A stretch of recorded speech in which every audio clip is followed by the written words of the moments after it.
Hello students, this is Amandeep Kaur. Today I am here with the video of Unit 2, Day 18 for Class 8. So students, today we will discuss about the judgment, commenting on a court judgment. कि अगर कोई judgement या फिर कोई भी जज या कोई भी जस्टिस या कुछ भी तरह का मैसेज डिलीवर करता है या किसी भी तरह की जो जस्टिस को डिलीवर करता है किसी भी केस का, तो उसकी अगर हमें वो सही लगे या गलत लगे तो हम उस पे किस तरीके से उसके अगेंस्ट जा सकते हैं या उस किस तरीके से उसके ऊपर केस फाइल कर सकते हैं। इस चीज़ को क्लियर करेंगे हम आज कि अगर हमने अपना कोई भी फॉर एग्ज़ाम्पल कि आपने अपना कोई भी केस फाइल किया है कोर्ट में, तो उसका रिज़ल्ट आपको मिल गया है बट आप उससे सेटिस्फाइड नहीं हैं कि आपको वो गलत लग रहा है, देन आप किस तरीके से उस केस को रीफाइल रजिस्टर करोगे या फिर किस तरीके से उस जजमेंट के ऊपर आपके कमेंट्स कर सकते हैं, किस तरीके से आप वहाँ पे कोर्ट में उसको रजिस्टर कर सकते हैं केस को। सबसे पहले हमें क्या क्लियर करना होगा, मेंशन इफ़ यू सपोर्ट और नॉट। आपको सबसे पहले ये मेंशन करना होगा कि आप उस केस के सपोर्ट में हैं या फिर नहीं हैं। देन आपको येस और नो में उसको फिल करना होगा। देन आपको mention the reason for your choice. आपको उसका रीज़न देना होगा इस चीज़ का कि आप इस केस के अगेंस्ट क्यों जा रहे हैं, क्यों आप इस केस को रजिस्टर कर रहे हैं। How does the decision affect the people involve. फिर आप इस चीज़ के कुछ रीज़न देने होंगे कि जो भी डिसीज़न हमने लिया है या जज ने लिया है, जो भी डिसीज़न लिया गया है वो लोगों पे किस तरीके से इफ़ेक्ट करेगा, हमें ये भी क्लियर करना होगा। Then does the decision help in upholding the constitutional values and the fundamental rights. क्या इस डिसीज़न से हमारे फंडामेंटल राइट्स की हेल्प हो सकती है कि जो हमारे अधिकार हैं या जो कॉन्स्टिट्यूशन वैल्यूज़ हैं, तो हमें ये सब क्लियर करना होगा। इस चीज़ को समझने के लिए कि commenting on a court judgment होता कैसे है, पास जो भी कोर्ट से जजमेंट पास की जाती है उस पर कमेंट हम कैसे कर सकते हैं। जैसे कि हमने अपने प्रीवियस क्लास में रीड किया था कि when people's union of civil liberties PUCL means people union civil liberties filed a PIL in supreme court. Last video में हमने PIL के बारे में रीड किया था।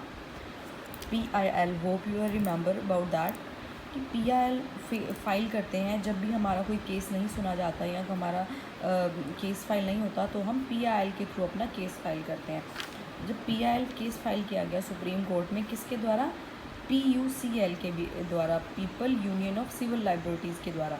The court directed government to provide food. तो सुप्रीम कोर्ट में जब PIL फाइल किया गया तो उन्होंने डायरेक्टली ये अलाउ कर दिया उनको, government to provide food for all through schemes. तो गवर्नमेंट ने बच्चों को या फिर जो पुअर पीपल्स हैं उनको फूड प्रोवाइड करवाया by the scheme of mid day meals. जैसे कि मिड डे मील्स की स्कीम जो है, देन वो जो चिल्ड्रंस के लिए किया गया mid day meal, and the second one food at the cheaper price at the government ration shops. जैसे कि आप विलेजेस में देखते हैं या फिर किसी भी हम एरिया में देखते हैं कि हमें राशन शॉप्स जो फूड है हमें या फिर किसी भी तरह का ग्रेन है लाइक राइस, दाल, गेहूँ या किसी भी चीज़ का हम एग्जांपल लेते हैं तो वो हमें बहुत लेस प्राइस पे मिलता है। वो क्यों मिलता है, क्योंकि PIL में जब ये केस फाइल किया गया सुप्रीम कोर्ट में PUCL के द्वारा, people union of civil liberties के द्वारा, तब इस केस को वहाँ पे इस केस की सुनवाई हुई और इस केस को आगे बढ़ाया गया।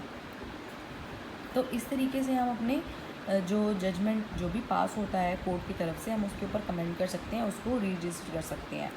अब जो जस्टिस हैं वो डिले भी हो जाते हैं, डिले एंड डिनाइड भी हो जाते हैं कि उसमें बहुत टाइम लग जाता है। ऑब्वियसली जैसा कि हमने लास्ट वीडियो में पढ़ा था कि बहुत सारा पेपर वर्क होता है, बहुत सारी लॉट ऑफ मनी हमें स्पेंड करना पड़ता है उस पर, बहुत सारा पेपर वर्क होता है कि जो काफ़ी सारे लोगों के लिए जो करना पॉसिबल नहीं हो पाता। तो court in India often take a very long time to deliver their verdicts. तो इंडिया के जो कोर्ट्स हैं वो बहुत ज़्यादा टाइम ले लेते हैं। उसके भी रीज़न्स हैं बहुत सारे कि जो गवर्नमेंट हमारे इंडिया में कुछ जो जजेस की जो नंबर ऑफ़ जजेस बहुत कम है, जजेस बहुत ज़्यादा कम है, तो बहुत ज़्यादा टाइम ले लेते हैं ये प्रोसीजर्स होने में, जजमेंट आने में। तो इसका क्या रिज़ल्ट आता है कि justice losses it value for the appellants, कि जिस भी पर्सन ने अपील की है या जो कोई भी सिटीज़न है वो अपनी अपील लेकर आया है कोर्ट में, तो उसका जो जस्टिस की जो वैल्यू है वो ख़त्म हो जाती है। अब जैसे कि हम दो तरह की ट्रेजिडीज़ हुई थी हमारे इंडिया में। पहली भोपाल गैस केस ट्रेजिडी हुई थी जो, और उपहार cinema fire case. Bhopal gas tragedy हुई थी भोपाल में। यहाँ पे एक फाउंडेशन कंपनी थी जिसमें गैस की ट्रेजिडी हुई थी। एक माइथिल नाम की गैस के फैलने के कारण वहाँ पे बहुत 3,000 से ज़्यादा लोग वहाँ पे मारे गए थे, जिसके कारण वहाँ पे बहुत ज़्यादा लॉस हुआ लोगों का।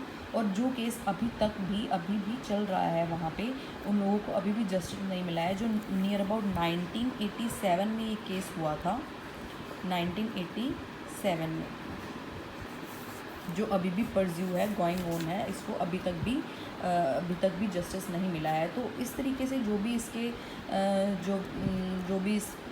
इसके केस करने वाले जो भी लोग होते हैं या उनके फैमिली मेम्बर्स जो होते हैं, तो उनके लिए जो जस्टिस है वो उसका वैल्यूज़ उसकी ख़त्म हो जाती हैं। देन उपहार सिनेमा फायर केस, दिल्ली में एक सिनेमा का नाम है ये, दिल्ली में एक केस हुआ था। यहाँ पर भी एक शो के दौरान सिनेमा हॉल में आग लग गई थी, जिससे नियर अबाउट 59 पीपल्स की डेथ हो गई थी। 59 पीपल्स की डेथ हुई थी। और ये भी केस हुआ था नियर अबाउट 2015 में। यहाँ पे 59 लोगों की जो डेथ हो गई थी उस टाइम पे, और 15 to 20 लोग ऐसे थे जो बुरी तरह से इंजर्ड हो गए थे, जिनको अभी तक भी उनको कोई जस्टिस नहीं मिला है, क्योंकि जो हमारे इंडिया की कोर्ट्स हैं उसमें नंबर ऑफ़ जजेस बहुत ज़्यादा कम है। तो इस तरीके से अगर हमारे केस या फिर किसी भी तरीके से केस जो हैं वो डिले होते जाते हैं, तो इससे बहुत ज़्यादा जो हमारी जस्टिस वैल्यू होती है वो ख़त्म होती जाती है अपीलेंट्स की। तो अभी मैं आपको दिखाती हूँ कि नंबर ऑफ़ जजेस जो हैं हमारे इंडिया में प्रेजेंटली वो कैसे हैं और किस तरीके से हैं। नंबर ऑफ़ जजेस इन इंडिया, सुप्रीम कोर्ट में 31 जो वर्किंग कर रहे हैं, 28 हाई कोर्ट में, and the district and the subordinate courts. आप यहाँ पे भी देखेंगे एक केस यहाँ पे भी दिखाया हुआ है। The above photo shows the family members of some 43 Muslim of Hashimpura. Hashimpura के 43 मुस्लिम लोगों की दिखाई गई हैं जो मारे गए थे 1987 में। 22 मई को 1987 में इनकी डेथ हो गई थी। दीज फैमिलीज़, ये लोग 31 साल से अभी तक लड़ रहे हैं अपने जस्टिस के लिए। क्यों लड़ते जा रहे हैं? क्योंकि ये जो जजमेंट है वो धीरे धीरे आगे स्किप होती जा रही है। जैसे कि सुप्रीम कोर्ट ने सितंबर 2002 में इसको ट्रांसफ़र कर दिया था उत्तर प्रदेश से दिल्ली में। उसके बाद 2007 में सिर्फ 3 विटनेसेस ऐसे थे जिनको एग्ज़ामिन किया गया, और फाइनली दिल्ली हाई कोर्ट में इनका केस लिया 31 अक्टूबर 2018 को। बट अभी भी मे बी इनको जस्टिस नहीं मिला है अभी भी। सो आप लोग देख सकते हैं कि किस तरीके से इन केसेस को डिले किया जा रहा है, और हम किस तरीके से इनके ऊपर कमेंट कर सकते हैं इनका अपनी जो भी जस्टिस पाने के लिए, जजमेंट को पाने के लिए। होप स्टूडेंट आपको क्लियर हो गया होगा। So thank you students, have a nice day.